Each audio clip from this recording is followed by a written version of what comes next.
How's it going, guys? I'm Robert from Machado Visuals, and Aputure is making waves with the sequel to one of their most popular lights, the 300D2. This light has so many welcome improvements that make it incredibly ergonomic and easy to use. On top of that, it's extremely bright. To start off, the new ballast is incredibly efficient. The power supply is now built into the control box, so there's no need to plug in an additional big power brick. On top of that, the included cables are nice and long, so you're able to reach further outlets without the need for stingers. Also, it uses a Nutric locking cable, which you can find on Kinos and Sky panels because they're super solid and reliable. Another noteworthy improvement is that the antenna is built in, so you don't have to worry about them breaking off anymore. It's great having the ability to power these off batteries, but I recommend getting some that can pull a 15 amp load. My core 150 watt-hour batteries have a 10 amp discharge and will trip at around 97%. One of the best included accessories is the quick release clamp, which is similar to the Airy Super Clamp for the Sky Panel ballast. This way it's not banging around when you hang it on a stand or move it around. The fact that it's included is just incredible. One of the best parts of the 300D is the Bowens mount, because there are plenty of modifiers that you can use depending on what you like. It's great having a non-proprietary mount so you're not stuck having to purchase Aputure-specific accessories. That being said, Aputure accessories are bomb as fuck. The new 2x Fresnel increases output by nearly 3.8 times on full spot, which is totally mind-blowing. I really like the mechanism for adjusting the beam angle, and it's great that they've included markings on the lens. Hard sources are great because you can easily shape them into softer sources. Another modifier I got was the coveted Light Dome 2. It's probably one of the fastest ways to get an incredibly beautiful and soft light. It's great that they've included a grid. That was one of my main gripes with the previous version. The gel holder is also fantastic, otherwise you'd need to carry around huge rolls of gel, which is not the move. Now let's dive into colorimetry. Everyone always boasts about their high CRI, TLCI ratings, but those numbers aren't always the best metrics to evaluate the quality of a light. Manufacturers can target specific wavelengths to exaggerate their scores, so actual lighting rendition might not be as good as you think.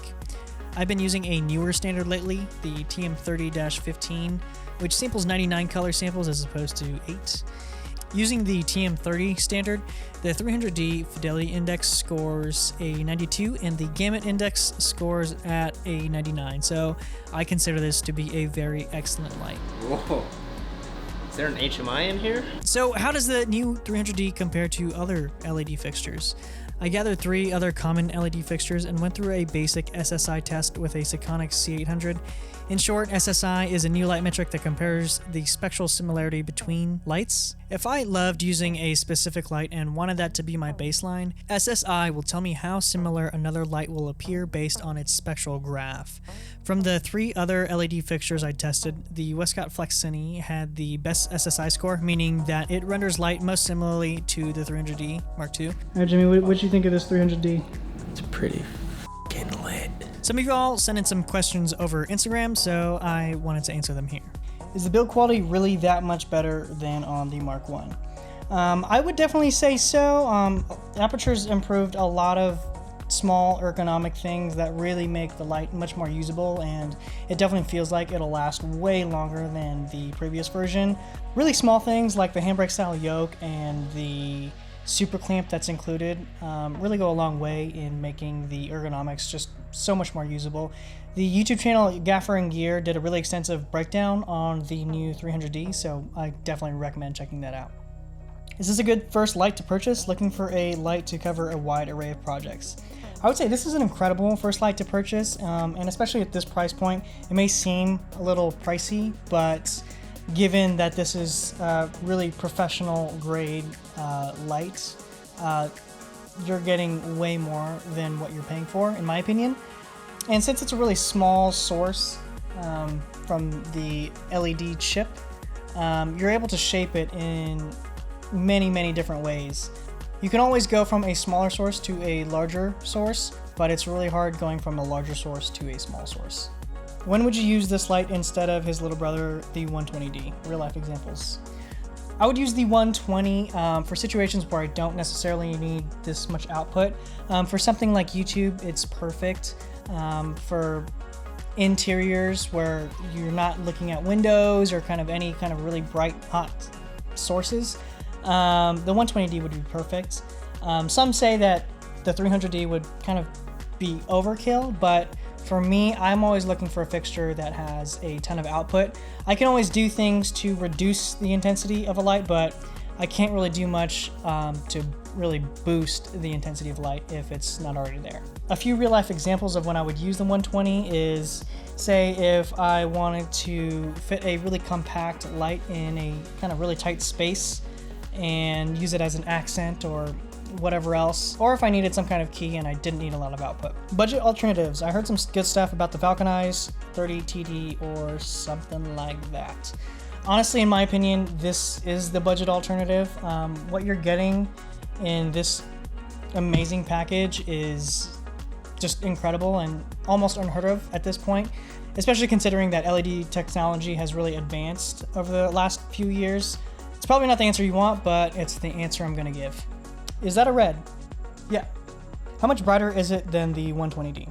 This is actually a great question, and we tested this over at the Ismahawk house, and we found that the 300D is about 1.5 stops brighter than the 120D. So it's about over double as bright. So you have, it's crazy because not only is the light brighter by default, but the actual reflector is it adds so much more light. Even when we put it on the 120, it was a significant difference. So I'm actually blown away. It's actually pretty dope. I heard it came with a full-size unicorn in the box. Is that true? Oh, does it come with an ND? No, Connor, but you should probably get one. Can you give us an F rating of the light at 6 feet, ISO 800, shutter 180 at 24 frames per second? Thanks.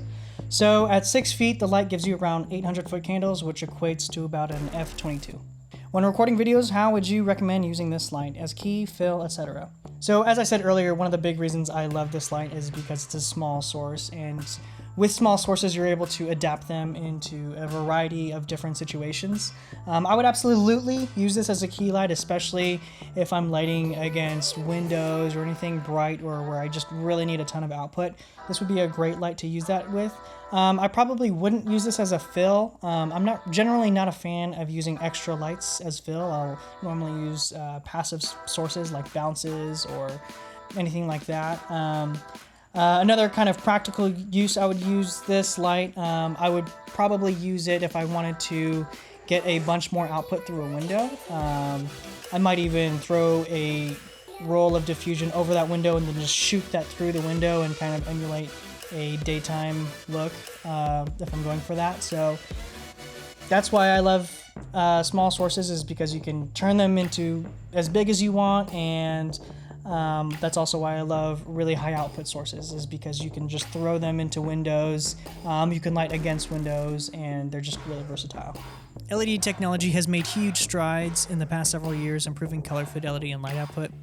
Now there are so many benefits to using LEDs. They run much cooler than HMIs, they're easily dimmable without affecting color, and they have extremely low power draw, so you're able to stack multiple fixtures on the same circuit.